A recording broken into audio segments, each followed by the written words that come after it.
പക്ഷെ അവരിവിടെ ഉണ്ടെന്ന് നമുക്കെങ്ങനെ മനസ്സിലാകും മുത്തശ്ശി? ചില രാത്രികളിൽ കാറ്റൊന്നും അടിക്കാതെ തന്നെ ഇലഞ്ഞിപ്പൂക്കൾ വന്ന് നിന്റെ മടിയിൽ വീഴാറില്ലേ? ആ പൂക്കളുടെ വന്യമായ സുഗന്ധം പെട്ടെന്ന് നിന്റെ ശ്വാസത്തിലേക്ക് പെയ്തിറങ്ങാറില്ലേ? അങ്ങനെയുള്ള ഇടങ്ങളിൽ നീ ഒരിക്കലും ഒറ്റയ്ക്കല്ലെന്ന് ഓർക്കണം. അവിടെ നിനക്ക് ചുറ്റുമുള്ള ഇരുട്ടിൽ നിഗൂഢമായ അവന്റെ ശ്വാസം ഉണ്ടാകും.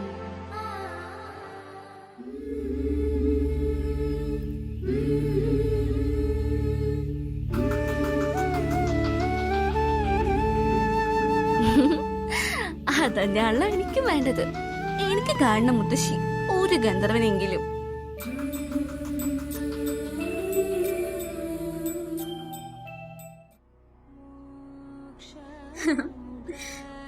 എന്താ ഹരിയേട്ടാ, എല്ലാം അങ്ങ് പാടെ മറന്നുപോയോ? ഞാനൊരു വിധവയാ എന്നുള്ളൊരു കാര്യം ഇവിടെയുള്ള എല്ലാവർക്കും അറിയാലോ.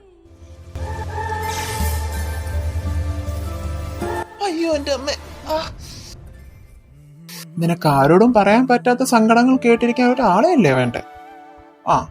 ആ ശില തിരികെ കിട്ടുന്നത് വരെ ഞാൻ നിന്റെ ശിലയെ പോലെ ഇരിക്കാം. എന്തു പറയുന്നു? സമ്മതാണോ?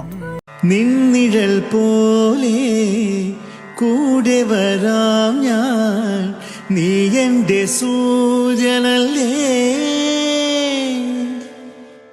വേളി നീലായി തേടി വരാം ഞാൻ, നീ എന്റെ സന്ധ്യയല്ലേ.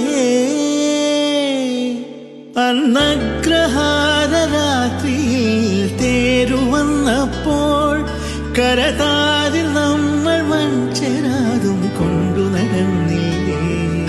തിരിയൂതിമേ